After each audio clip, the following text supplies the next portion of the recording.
చంద్రబాబు నాయుడు గారు కానీ, పవన్ కళ్యాణ్ గారు కానీ, లోకేష్ గారు కానీ, హోంమంత్రి గారు కానీ ప్రచారం చేసుకోవడం కాదు, దావోస్ మ్యాన్ అంట. ఏమయ్యా, ఇన్ని సంవత్సరాల నుంచి ముఖ్యమంత్రిగా ఉన్నటువంటి వ్యక్తి దావోస్ నుంచి ఇతర దేశాలకు సంబంధించినటువంటి ఎన్ని సంస్థలను తెచ్చారు? పక్కనే ఉండే కంపెనీలు, ఆంధ్ర రాష్ట్రంలో తాడేపల్లికి ఇటు అటు ఉన్న కంపెనీలను తీసుకొచ్చి మేము తెచ్చామంటాడు. ఒక్క కంపెనీ, ఇంటర్నేషనల్ కంపెనీ దావోస్ నగరం నుంచి ఎప్పుడైనా ఒక ఎంఓయూ చేసుకొని ఇక్కడ కార్యకలాపాలు జరుపుతున్నటువంటి కంపెనీ ఒక్కటి ఉందా? రాయలసీమ ఎత్తిపోతల పక్కన తెలంగాణ రాష్ట్రం ఆంధ్ర రాష్ట్రానికి అన్యాయం చేస్తుంటే మాట్లాడలేనటువంటి దద్దమ్మ పరిపాలన. ఏమన్నా మాట్లాడితే పోలీస్ వ్యవస్థను మా మీద ఉసుగొలపడానికి. వాళ్ళు కూడా రెడీగా అవినీతిలో పాత్రదారులు కాబట్టి, కూటమి నేతలు చేస్తున్నటువంటి మద్యం, ఇసుక, మట్టి వ్యాపారంలో భాగస్వాములు కాబట్టి మా మీద కేసులు పెడతారు.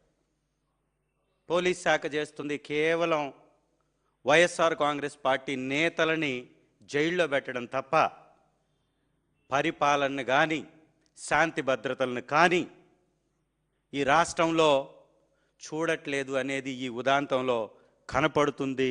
వ్యవహారం దగ్గర నుంచి ప్రతి దానిలో తప్పుడు విధానం అవలంబిస్తూ దిగజారిపోతున్నటువంటి కూటమి స్థాయి, ప్రజల్లో విపరీతంగా పెరిగిపోతున్నటువంటి వ్యతిరేకత, వీటన్నిటిని పక్కదారి పట్టించడానికి ఏవేవో కాకమ్మ కబుర్లు, అడ్వర్టైజ్మెంట్లు చేసుకుంటూ కాలం గడిపేస్తున్నారు. ఇది మంచి సంప్రదాయం కాదు. ఆ మహిళకి న్యాయం చేయమని మరొకసారి రిక్వెస్ట్ చేస్తూ, ప్రభుత్వాన్ని డిమాండ్ చేస్తూ ముగిస్తున్నా. Thank you.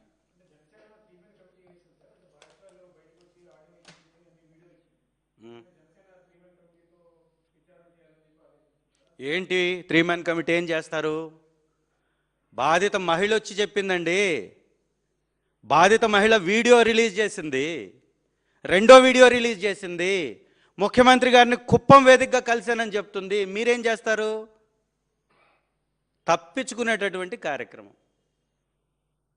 మీరేమైనా చర్యలు తీసుకున్నారా? గుంటూరు ఎమ్మెల్యే గారి వ్యవహారం వచ్చింది బయటికి, చర్య తీసుకున్నావా? తప్పించుకున్నావు కదా. ఎప్పుడో వైఎస్ఆర్ కాంగ్రెస్ పార్టీలో కంప్లైంట్ చేయనటువంటి మహిళ, అది ఒరిజినలో కాదో తెలియనటువంటి వీడియో పెట్టుకొని రద్దాంతం చేశారు కదయా మీరు. ఇవాళ మహిళ వచ్చి కంప్లైంట్ చేస్తుంది కదా. 3 మెన్ కమిటీ ఎందుకు? నువ్వు ఏ విధంగా నిరూపిస్తావు? మొన్న రీసెంట్గా చూసాం, ఒక మహిళని వైఎస్ఆర్ కాంగ్రెస్ పార్టీ కార్యకర్త కాల్తో తన్నాడు, గర్భిణీ స్త్రీనని ప్రచారం చేశారు. చూశారు కదా మీరు. తీరా చూస్తే ఈ రాష్ట్రంలో గెలిచినటువంటి ఎంపీటీసీల్లో అతను ఒకడు.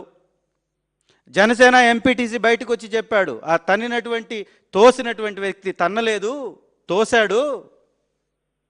ఆ వ్యక్తి చేతి మీద పవన్ కళ్యాణ్ గారి టాటూ ఉంటుంది, అతను జనసేన పార్టీ నాయకుడు, వైఎస్ఆర్ కాంగ్రెస్ పార్టీ నాయకుడు కాదు అని చెప్పారు. హోంమంత్రి కూడా మాట్లాడింది కదా.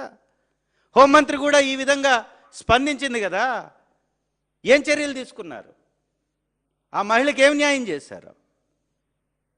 ఆ తప్పుడు ప్రచారం చేసినటువంటి ఈ కూటమి నేతల మీద ఏం చర్యలు తీసుకున్నారు? ఒక అబద్ధాన్ని నిజమని ప్రజలపై రుద్దుతున్నటువంటి చంద్రబాబు నాయుడు గారి మీద కానీ, లోకేష్ గారి మీద కానీ, పవన్ కళ్యాణ్ గారి మీద కానీ, లేదా వారి నాయకుల మీద కానీ ఏం చర్యలు తీసుకున్నారు?